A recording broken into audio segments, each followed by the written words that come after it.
Welcome to Fresh Catholic, a podcast for those who are converting, reverting, or simply want a fresh perspective of the Catholic faith to help them to open their hearts and minds to become closer to the love and goodness of Christ. My daily prayer is that I will be a bright light to others, to be filled with the love and light of Christ, so that when people look at me, they see Him radiating out from me for His glory. Hello and welcome. I'm Lori Balderas and I'm so happy you're here. Well, Happy New Year. It's 2025, new year and new season number 3 for Fresh Catholic. Yay! Oh my gosh, I'm so excited. I can't believe I started this podcast 2 years ago. It's nuts to me. Anyway, thank you for tuning in today. I hope you listened to last week's podcast where Simon and I reminisced about 2024. And the highlight of the year and of the podcast last week was remembering all my guests that came on. So I will give you that invitation again to go back and listen to not only that episode so you can hear about my guests, but go back and listen to those episodes that you missed, or maybe you want to revisit because they were so amazing and my guests were so awesome. So I encourage you to do that. Now, moving forward in 2025, what I decided to do this episode on is how to get fit. At this time of year, that's what everybody's thinking about, talking about, how we get fit. And as far as I can tell, or in my own personal view, I think there's 3 ways of being fit. There's, of course, physically fit, which a lot of people are very into at this time of year. I believe there's mentally/emotionally fit, and I believe that there is being spiritually fit. So I'm going to talk about those 3 things today. I have notes because I have a lot of bullet points I want to talk about. And if I don't have notes, y'all, I'm going to forget because I'm getting older by the minute. And so I just want to be sure that I refer to those. So if you see me looking at my notes, that's why. Anyway, I don't know about you, and I've said this before, but I'm not really big into New Year's resolutions. I think the second you say the word resolutions, it's kind of out the window. It's like, I don't like the word diet. The second you say you're on a diet, you're starving to death. Why is that? It's very curious to me. Anyway, that's how I kind of feel about New Year's resolutions. I'm wondering, why do they never seem to make it? Why do they always fail? I think it's because after the holidays, people are feeling a certain sort of way. Maybe they're burnt out on the holidays. Maybe they've eaten too much bread and cheese and had way too much wine. This girl right here.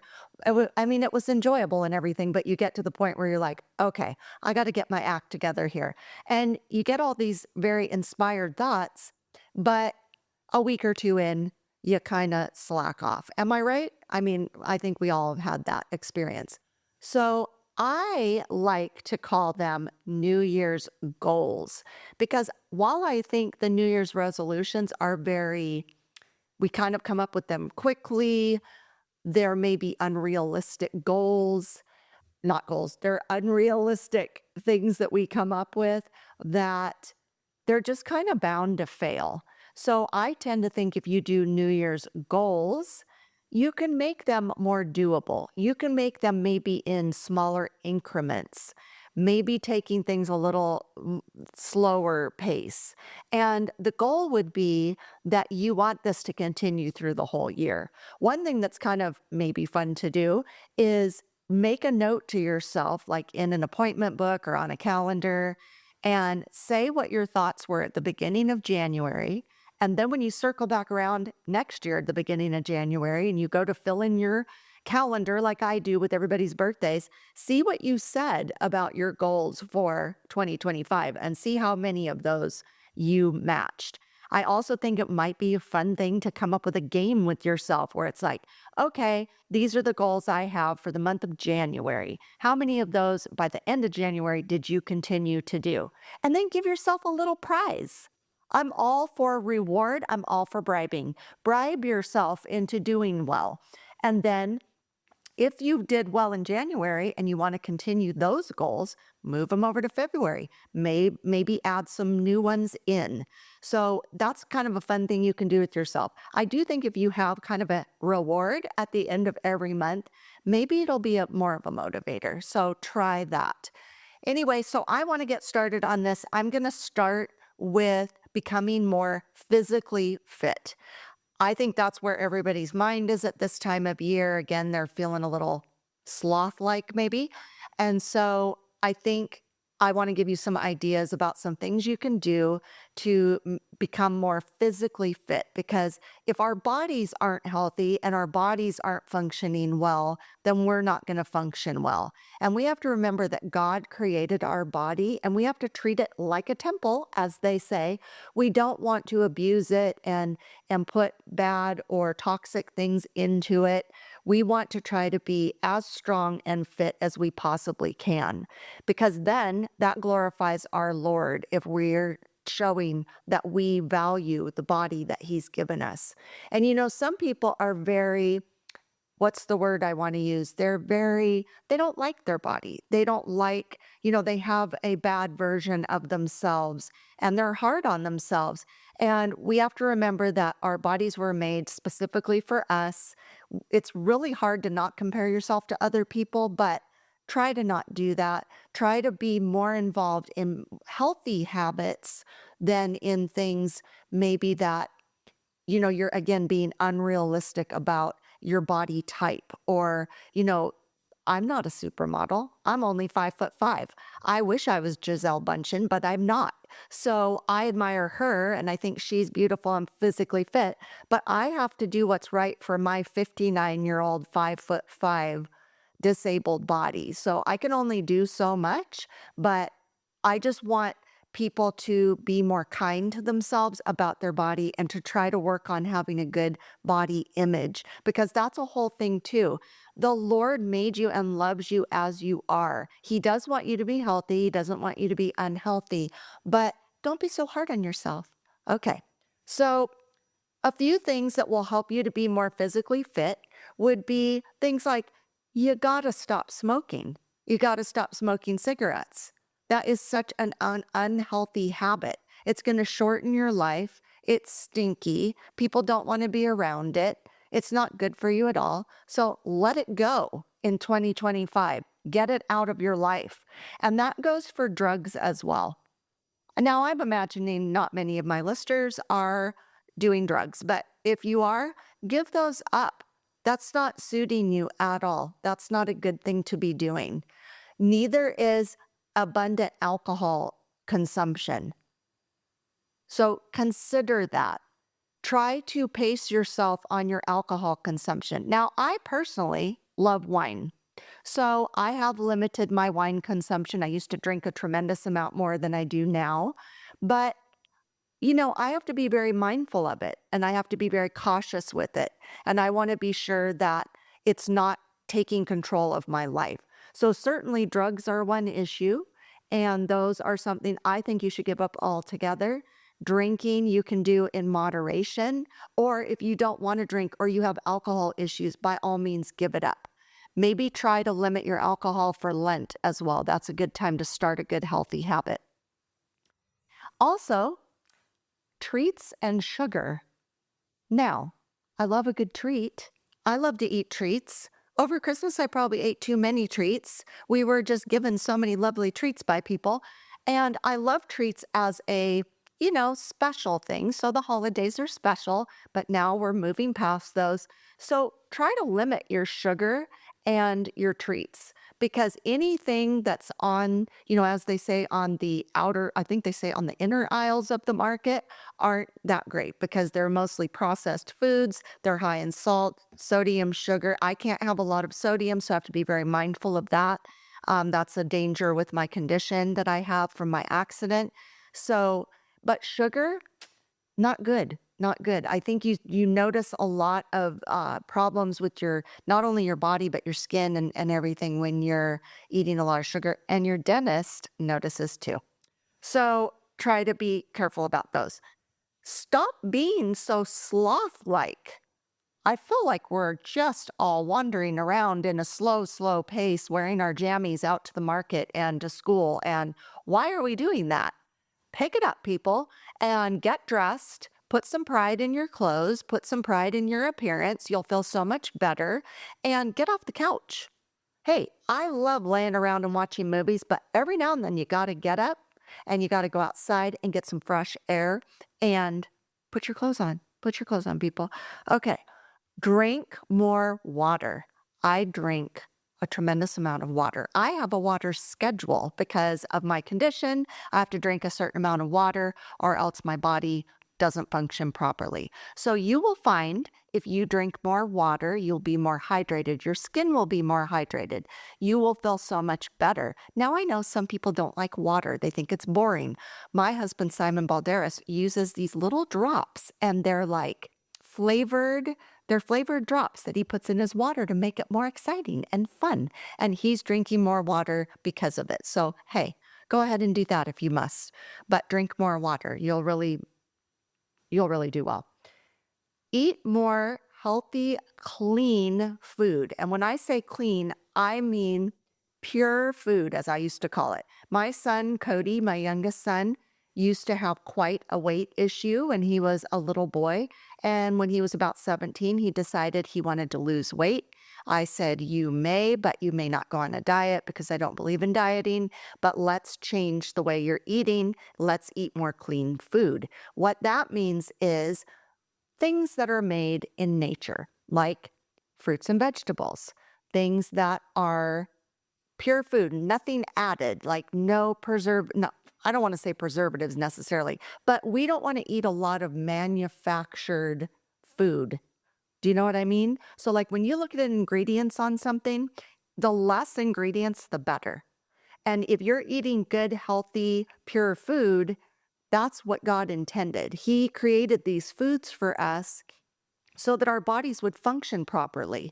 So if you are slanted in any one way, eating too much of any one thing, your body isn't going to respond well to that. That's why there's the 5 food groups. You have to learn about what works well and what's healthy for you to keep your body functioning. So really think about that. Look over ingredients with your children. When you go to the market, try to buy fresh food. I also like a lot of frozen, like fruits and vegetables because they don't rot. And they're nowadays, they're just, if you look on a frozen bag of green beans, it says ingredients, green beans.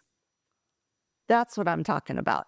So try to do that. If you can't have fresh produce, because I know that's expensive sometimes, you can have frozen and that I think that's great. So just be really mindful about what you're eating and try to eat less fast food, less processed food, things like that. They're not going to help your body very much. Cook at home more. Simon and I are realizing we like good old home cooked meals better than going out these days. Now, we haven't been able to go out very much because of financial concerns, but the pros of that is that now we're eating in more and the food is delicious. We know exactly what's being put into it. And we get leftovers and it's awesome. Now Simon doesn't like leftovers, but I do. So that's a really good thing is to cook at home, cook as a couple, cook as a family. You got to teach your family how to cook. That's really important. And it is really costly out there when you're trying to go out, especially if you have a large family. So cook at home, make it fun, come up with some creative recipes. Simon comes up with recipes on his own and I always say, "Oh my gosh, I love this. Are we going to have this again?" And he goes, "Well, I don't really know what I did." So he's very creative in the kitchen and it's always delicious. So I highly recommend that. Also, grow a vegetable garden. Simon and I have a vegetable garden in our future, and I'm looking forward to it because I really do like fresh vegetables when we're able to. And if we're having our own garden, then we don't have to pay for them. It's just paying in, hard work, which mainly going to be Simon Balderas. But I think the way that that food tastes, the satisfaction of growing it and consuming it, that's a really good project for your family, and your children will love to get involved. So that's something you can do that's really healthy. Get more sleep. Now, I love sleep. I'm finding out as I get older and older, I am desiring more and more sleep. I think one of my New Year's goals is to maybe take a daily nap because I am one tired gal most of the time. And I don't know why I can't just take a nap. I'm in charge of me. I can do that. So I would say try to have a better sleep pattern, go to bed at the same time every night if possible. Your body clock will get used to it. Turn off the phone, turn off the TV, have your room be a place of sleep so that your brain will get used to that. I'm telling you, the second my head hits the pillow after I say, thank you, God, for this beautiful day, I'm out. I'm done. So I just know because I'm on a very regimented sleep schedule, it it works. Try it. Because I know a lot of people have a problem with sleep, and that is adding to a lot of your anxiety and depression and body problems. So I recommend sleep. Sleep, sleep, sleep. Exercise. You got to exercise. Like I said, quit being sloth-like. Go out and exercise. You could make that whatever you want it to be. You could join a gym. Simon and I joined a gym. We go together. It's very doable. We go for a certain amount of time. It's not very expensive. We found a place that was really inexpensive, and it's a commitment and you have to like get up and go, but it's really worth it. If you can't do that, you could go on a bike ride. You could go swimming. You could, I don't know, roller skate. Remember that? That's so much fun to do that. You could join a team. There's a lot of like adult league teams out there.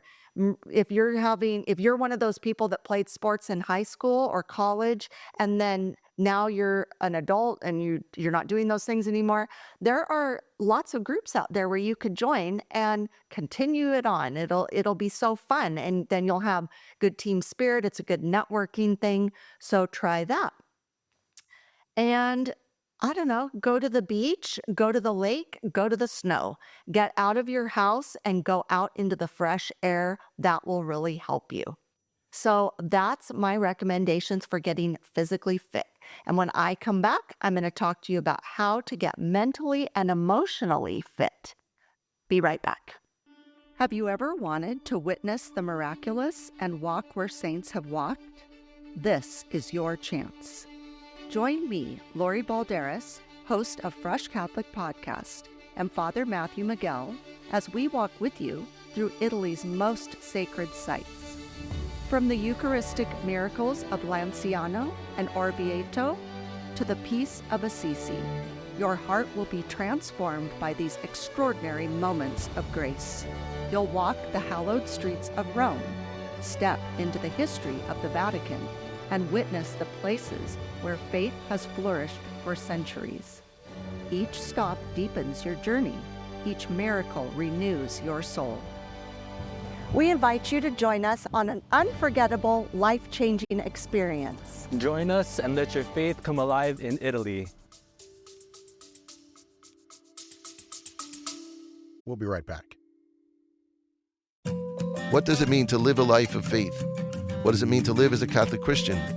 Hi, this is Bishop Kevin Sweeney, host of the podcast Beyond the Beacon. Join me as we unravel and discuss the mysteries of our faith, of the Church, of living as Catholic Christians. Be inspired by engaging interviews with priests and seminarians, deacons, religious, women and men who live the life of faith day by day here in our Diocese of Paterson, in food pantries and classrooms and parishes and ministry. How is God working in their lives today? How is God working in our lives? Join me as I ask them and be part of the conversation on Beyond the Beacon. Listen and follow Beyond the Beacon wherever you get your podcasts, or watch it on my YouTube channel. Please check the show notes for more details. Thank you and God bless you.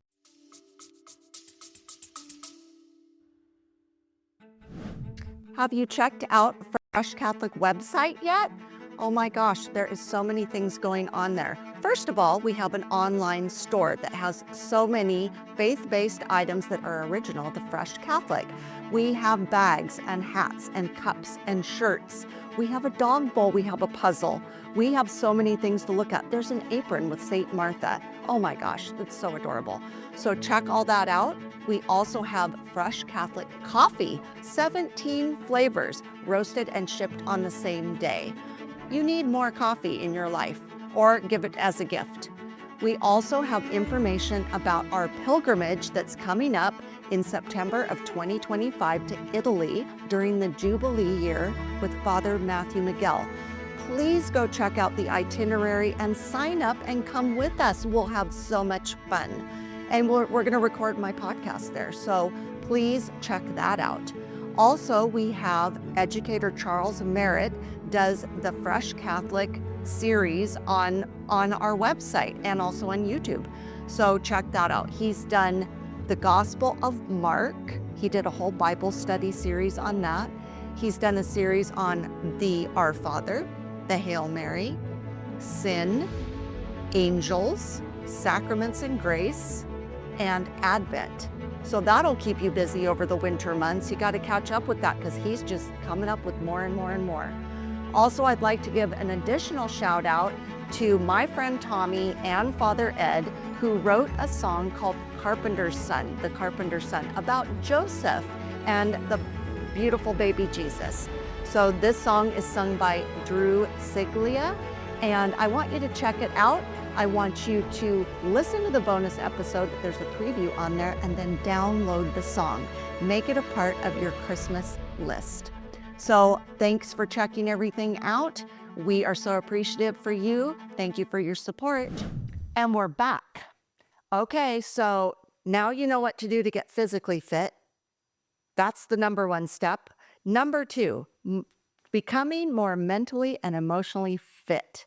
Now, what I mean by that is when your body is healthy, that helps you to function in one way. But if you're mentally and emotionally not fit and you're feeling anxiety, depression, low self-esteem, hopelessness, all these things, that's not good. And the Lord does not want that for you. You are His most beautiful prize in the world. He wants you to be happy and healthy in all facets of your life. And if you're mentally and emotionally not feeling well, you're not going to be able to function very well. You're not going to be a good husband or wife. You're not going to be a good parent. You're not going to be a good child. You're not going to be a good employee. You're not going to be a good student. You have to get your brain and your mind and your emotions in order.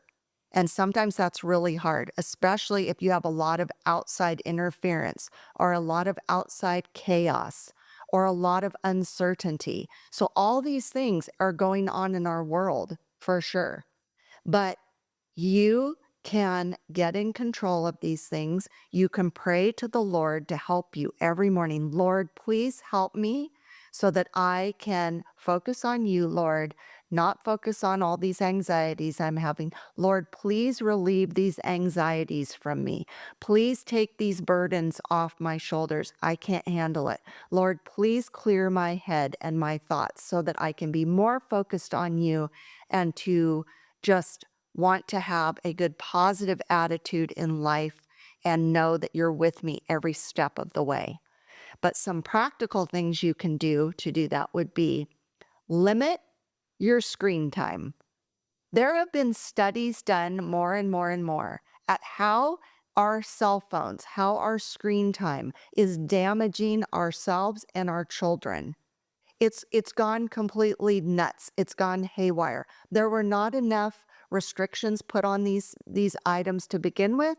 So what's ended up happening is it's now just a free for all. They, in my opinion, they need to take phones out of the schools. That's got to go. That's not working.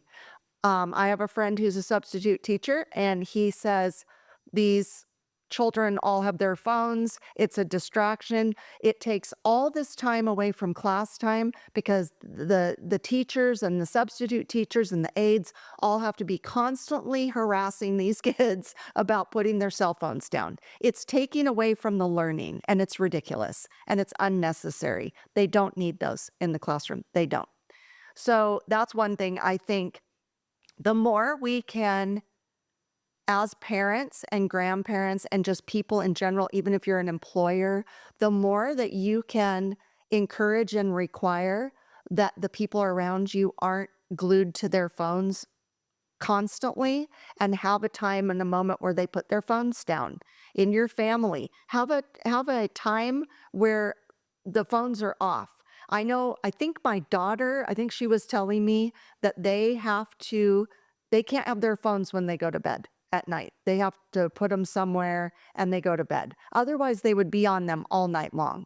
And that's, again, not necessary. So I know a lot of people have them where you can't have a phone at the dinner table. You need to put the phones down, step away from the screens, focus on real people and real relationships, and that will help your mental and emotional health. Be more present with friends and family. When you put the phones down, even if you have the phones, whenever, be more focused on your friends and family. When you're having a conversation with somebody, look them in the eye when you're having a conversation. Don't always be looking at your phone. Don't always be reaching for your phone. Don't always be looking beyond the person and see what the next best thing is coming. Focus on your relationships with actual humans standing in front of you. It's really important.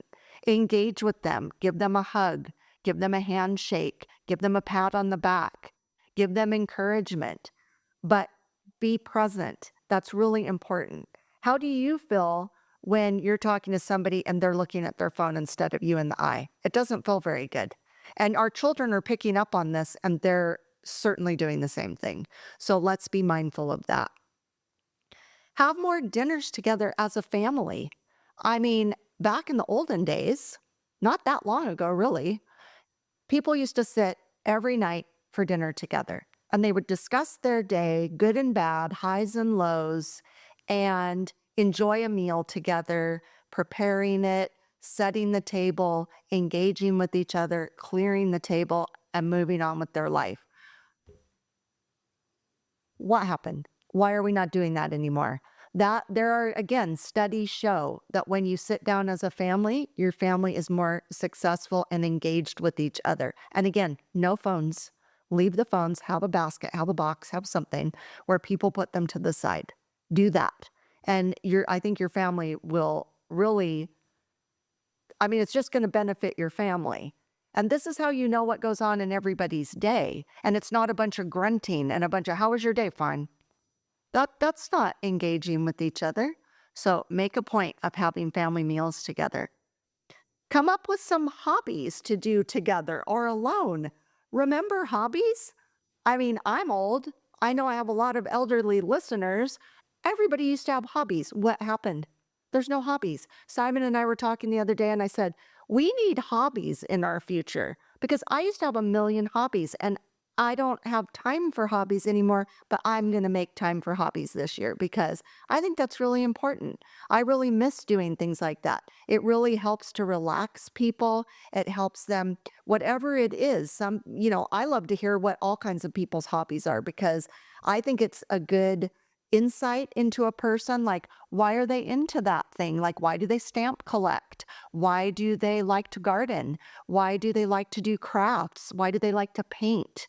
These different things, like what draws them to those, and then encourage them to do that. I think, our children certainly aren't doing hobbies. Video games isn't a hobby. Doing a cell phone, doing TikTok videos, that's not a hobby. So let's make 2025 year of the hobby. Back to the hobby. Read more, like actual books. Now, I'm not the best reader in the world, honestly. I used to be a big reader when I was a child. I used to climb up in a tree and read. I used to read in my bed. I loved to read when I was younger. And then I went through a big magazine phase. So all I did was read magazines. Now, technically, that's reading, but it wasn't books. And then last year, 2024, I read the most books I've read in who knows how long, since maybe I was 10. So I was very proud of myself. It kind of petered off towards the end of the year, to be honest with you.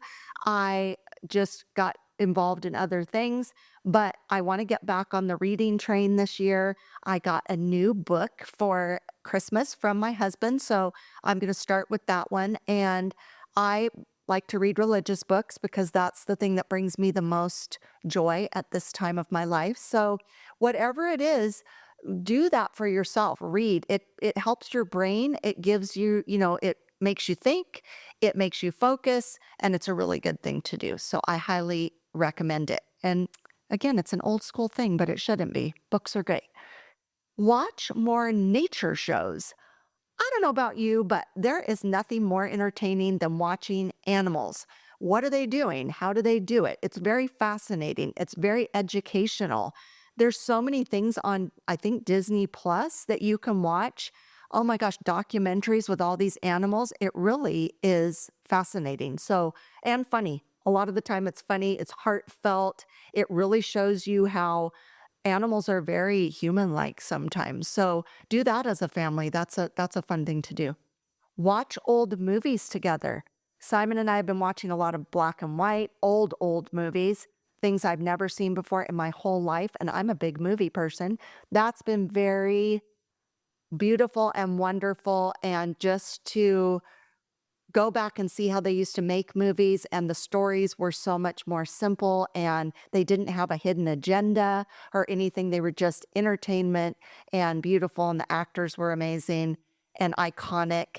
And then you could also watch, not that long ago movies like from when we were all kids or when our children were kids, and watch those and introduce those to your children, because again, I'm going to sound like a big Debbie Downer, but a lot of the newer movies are just sequels and remakes. So go back and watch the original movies of things because they're totally worth it.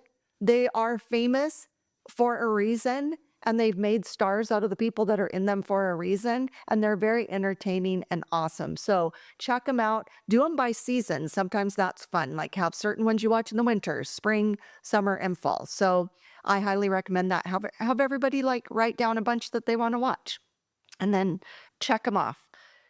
Do more like puzzles and Sudoku. I don't want to do Sudoku, but crossword puzzles or puzzles are really good again for your brain.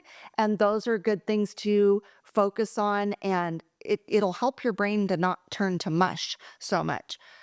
Go visit museums and art galleries. Oh my goodness. Again, this is how we learn about our past if you go to museums.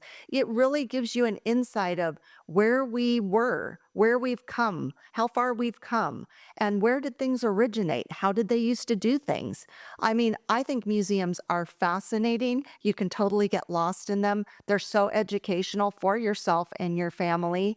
And I'm sure in your area, you have museums. So go check them out. Make a day trip, make a list of museums you want to visit and make it something that you do this year. Same thing with national parks. I know we had a priest at our church, Father Joe. He and his family always go to national parks. I think that's a pretty cool thing. And art galleries and art museums, those are also very important. So you can look back and see famous artists and look at the paintings they did. Again, they're iconic. When you go to different art museums and you'll see an actual painting that you've only seen in photo books, you're like, oh my gosh, that's the actual painting. It's an amazing to think that there was an artist, hundreds of years ago or long time ago that sat and painted those paintings that are now famous. So check out all those museums. Teach your children nursery rhymes, songs, and games that are like the old school ones. A lot of little kids don't know nursery rhymes, and those are our history. A lot of them don't know our little simple songs, like the Itsy Bitsy Spider or Mary Had a Little Lamb. They don't know games like Jacks and Scrabble and Chinese checkers and, what's it called? What was that called? Cat's cradle. Teach them these things. Those are fun and old school and very inexpensive. Oh, tiddlywinks. That's another one. I used to play tiddlywinks and pickup sticks, easy for me to say, with my beloved Poppy. So those are things that are old school toys, and they're worthwhile and they're fun. And they don't need a bunch of battery filled toys and games. They just don't. Go on one-on-one dates with your children. Sorry, I have a bug in my studio. Go on one-on-one dates with your children or do something even at home one-on-one with your children. That way they feel extra special and you are teaching them things or getting an insight to them. Oh my gosh, this bug. Insight to them, and they can also have some one-on-one time with you and get to know you better. When there's a lot of people around, you certainly can't have that quality time. You can do this with your grandchildren as well. I like to take my grandchildren one-on-one sometimes so that I just have them all to myself and I can learn about what their life is at this moment. Go on monthly dates with your spouse. I would like to try to start doing this. Simon and I have done this sporadically throughout our married life, but I think it's good to set a date and say, we're going to spend this day together. You don't have to plan ahead necessarily what it's going to be, but just that day is set aside or that evening is set aside. It's really important that you keep your relationships going with everybody and everybody's being made to feel of value, because that's something that mentally, if you don't feel very important or you feel like you're being taken for granted, that your relationships are going to suffer because of that. So do some one-on-one time with your children, grandchildren, and spouse. And then have some good alone time with yourself. Pamper yourself. Take a bubble bath. I don't know, paint your nails. Put a face mask on. I like to do that. Watch a TV show that you want to watch that nobody else wants to watch, or a movie, or just go on a walk by yourself. I don't know. Pamper yourself. Take care of yourself. You're always taking care of other people. Take care of yourself. Well, that was mentally and emotionally fit. Next one up is how to become more spiritually fit. So when I come back, I'll dive into that. Be right back. Thank you for tuning in today. We really appreciate you being a loyal listener. I want to remind you that in addition to our weekly topic episodes, I also do Fresh Catholic Daily, the daily mass readings. They're nice and short, 5 to 7 minutes, perfect for your drive to work or school, or while you're cooking, cleaning, on a walk. So tune into those, get your daily dose of Jesus. I'm also on Instagram and Facebook, and I do little short videos every day. So tune into those, tell all your friends, subscribe, please, rate and review. We really would appreciate it. I'm just trying to draw people to the Catholic faith or back to the Catholic faith. Help me to do that, won't you? And we're back. So I saved the best for last. How to become spiritually fit. Well, this is probably, they're all important, but if we're not spiritually fit and we're not right with the Lord and we're not focused on Jesus throughout our day, we will suffer. I don't know about you, but the more disconnected I am from God, the more when I let other distractions come into my life and I see that Jesus is being pushed to the side or he's down on the list for the day, I can tell you already my day is not going to go very well, and I'm not going to feel very well, and I'm not going to function very well. And that means the people around me are going to notice that, and they're going to be the brunt of it all. So I think it's really important and vital, especially we Catholics and we Christians need to make Jesus and our Lord and the Holy Spirit a priority in our life. Now, I came up with some ideas, but I also miraculously this morning, I was looking at the news. I get this certain kind of news that's very conservative news, very Catholic news. And there was somebody who wrote a list of things of how to become spiritually fit. And I was like, oh my gosh, this is great. So I want to give them credit because I don't want to say that I came up with all these by myself because that wouldn't be right. So they're called refinelife.co. So they have, if you go to that, you can go and they have a lot of different things you can look out and check out at their website. But this was the thing that they wrote an article about, so I'm going to draw from this today. So thank you, refinelife.co. Okay, so to become more spiritually fit, some of the ideas you can do are pray the rosary or Divine Mercy Chaplet every day. Now, I have an app on my phone. I actually have two apps on my phone. One is just the simple rosary, and it's very to the point. The other one is a scriptural rosary, and it has um, scripture quotes throughout the rosary. Now, some people might find that distracting. I actually like it. I listen to it in the morning, and it helps me to kind of stay on track with it and know what's happening for that daily rosary. However, when I really just want a concentrated rosary, I go to the other app.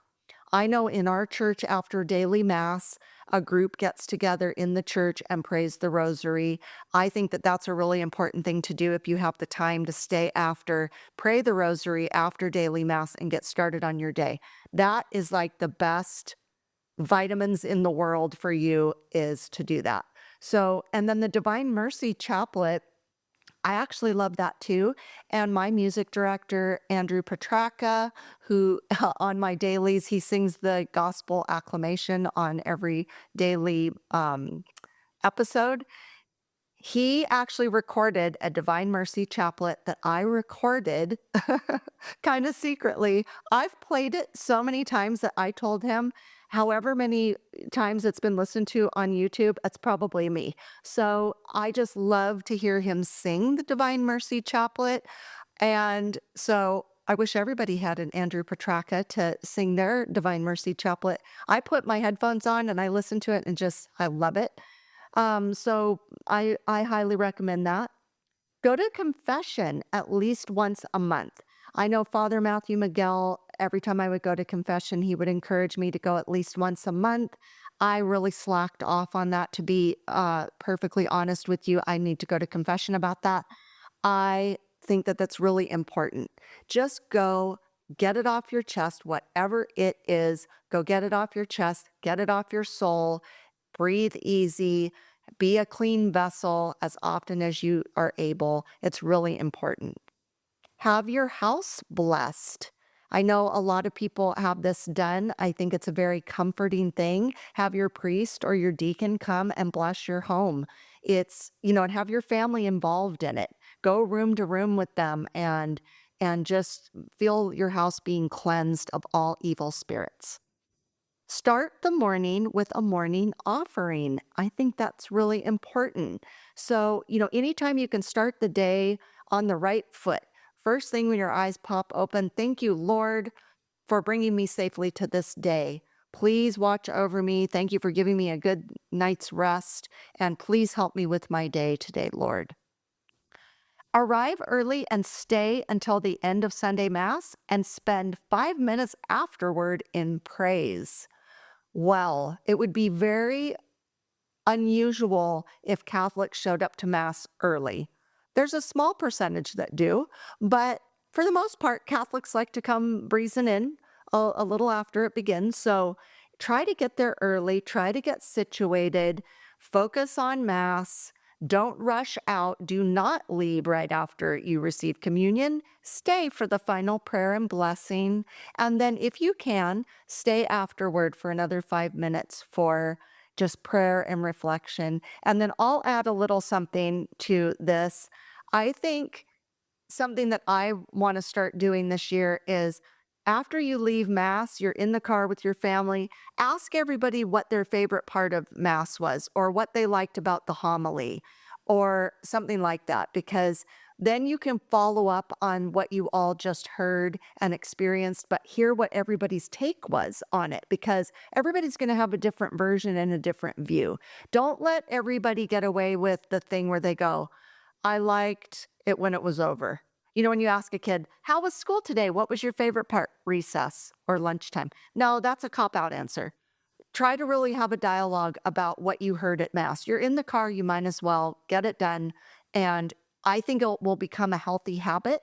And it's something that then people will know that that's going to be what you're going to talk about. And while they're in Mass, maybe they're already going to be thinking, oh, I really like this. This is what I'm going to talk about when we're on our way home. Abstain from meat every Friday, not just during Lent. I have been doing this now for a few years. Excuse me. And I think it's important. I don't know why they took it away. I know that it used to be that everybody always didn't eat meat on Fridays when you're Catholic, but I really encourage you to do that and know that we're doing it in reverence to our Lord who died on the cross on Good Friday. So just I encourage you to do that. It's a good thing to, have that um that you're abstaining and having that. Commit to radical honesty in speech and internal monologues. So, when I say that, I don't mean to be mean or rude or hostile or aggressive or say something that's going to hurt or harm somebody. But you should be honest with people. If you're not honest with them, first of all, I don't believe they can trust you, good, bad, or indifferent. So try to be honest and try to give people encouragement and praise when you can, and try to also give calm, constructive criticism and guidance to people who need it, because otherwise everybody's just kind of a free for all, and you don't want to see people failing and stumbling and falling. Make a list of those who have hurt you and forgive them one by one. This is a hard one, but an important one. When you don't forgive people for past indiscretions or even things that are currently happening, all it does is hurt and harm you and your relationship with God, because He wants you to be loving, kind, and forgiving. Now, if somebody is actively hurting and harming you and they're not showing any remorse and they're not showing any change and they're not showing any wanting to move forward, you can still pray for them, but you also don't want to become a victim to what they're doing to you. So be mindful, hope that they're going to come through at the other end, and then of course you can forgive them. But forgiving someone is very important. It will really help everybody's relationships around you. I know I've said in past episodes, I had a huge rift with my sister for over 20 years. It was not good. I was a grudge holder and it hurt me, her, our families, our mother in particular. And now we're slowly coming back together. It's a slow process, but it's okay. I have forgiven her for past things that really hurt and harmed me. And I don't want to hold on to it anymore. It doesn't mean I forgot what happened, but it means that I don't choose to sit in that anymore. So if you're able to forgive people, I highly recommend it. I think it would just it's going to take a big weight off your shoulders and theirs. And again, if they're continuing on, maybe separate yourself from them, but pray for them every day. And when it comes to the point where you're able to forgive, please forgive them. God would want that. Read the Gospels all the way through. I think this is really important. And Simon got me a a Word on Fire gospel Bible, and it's just the Gospels, but Bishop Barron has done commentary.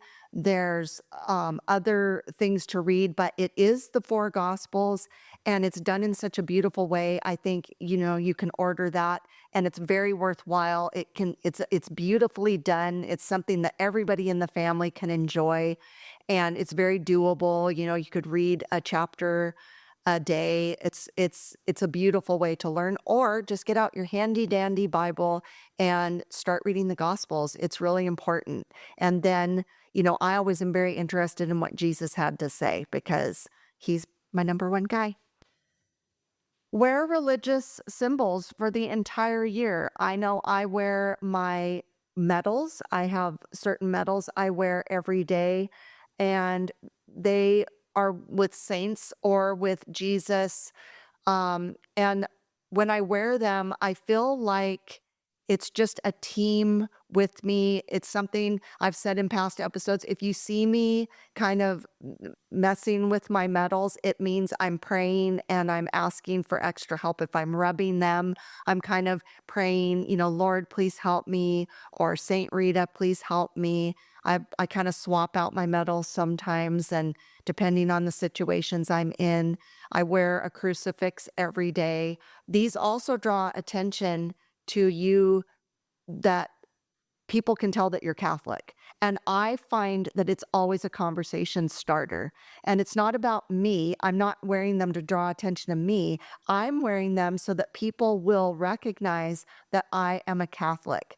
And I value that very much. And usually they'll ask me about them. And I'm not shy to say that I'm Catholic and that what they are. And they always ask what church I go to. I always welcome them to come to our church. So it is a conversation starter, and it's all about drawing people to Jesus, not to this girl.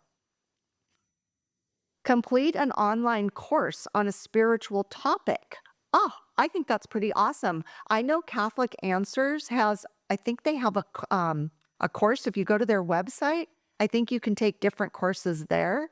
So, and also Word on Fire, I imagine they probably have courses. So get more educated. I mean, we'll never know everything about the Catholic faith because there's so much to learn, but we can certainly get started and try.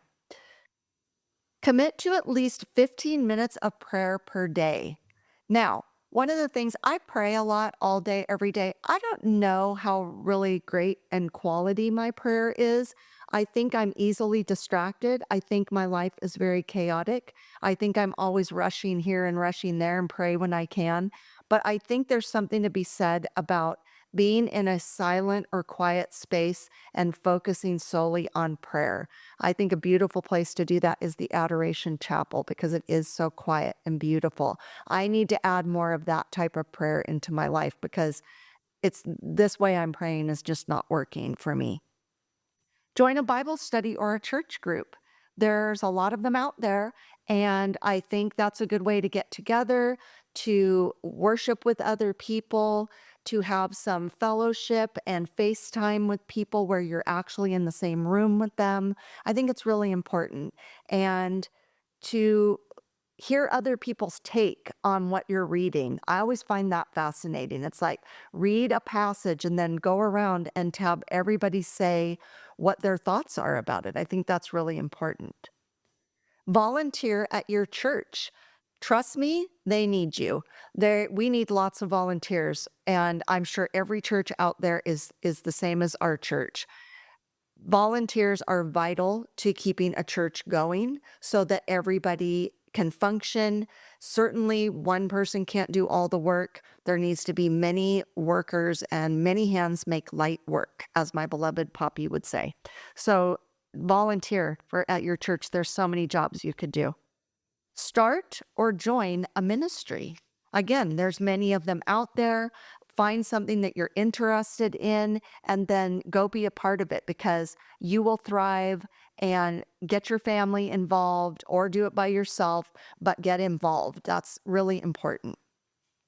Listen to religious podcasts. Hey, I have an idea. You could listen to Fresh Catholic Daily. You could listen to Catholic Daily Reflections, which I highly recommend you partner with Fresh Catholic Daily, the daily mass readings, and then listen to Catholic Daily Reflections. They're really good in tandem. You can get both of them done in 10 minutes. So while you're driving or on a walk or any of that, listen to Catholic Answers if you have a lot of questions. I used to listen to Catholic Answers all the time, and people call in and you get to hear the answers of why we do what we do and what our, rules and guidelines are. You can listen to Bible in a Year with Father Mike Schmitz. He also does Catechism in a Year. Those are very beneficial to people. You can chew them off one a day, and it's totally doable. So I highly recommend religious podcasts. There's many of them out there, and I really do appreciate your support for my podcast and I encourage you to have other people listen. We're now on YouTube, and that's really booming. So go over there and subscribe to that, please. And the more you review and the more you like and share, that just helps build up my podcast and other people's podcasts so that there can be continued content. Okay. So I really need you to do that. You could go on a retreat. I think a lot of people go on retreats and it changes their life. I hear more about life changes and experiences for teenage retreats than I hear about any other retreats. I think people go to all sorts of retreats and they're very beneficial, but for whatever reason, the teenage retreats seem to be the thing where God and the Holy Spirit just go through these kids and they come out of it and their life has changed. I mean, I hear more stories about that than anything. And I think that that is amazing. And it just shows me that those kids are really, you know, they're clay, like the potter's clay. And Jesus is going in and really working in their body, soul, and spirit. So try to get your kids signed up for retreats if you can, because I think it's life changing and important. I know they go into it really hesitant, and when they come out, they feel so much better. And last but not least, go on a pilgrimage. It's the Jubilee year. You have to go on a pilgrimage. There's a lot of them out there, but of course, I'm going to highly recommend my own pilgrimage, which is the Fresh Catholic Pilgrimage to Italy in September 29th to October 7th. I always get that wrong. Is that true? Yes, that's true.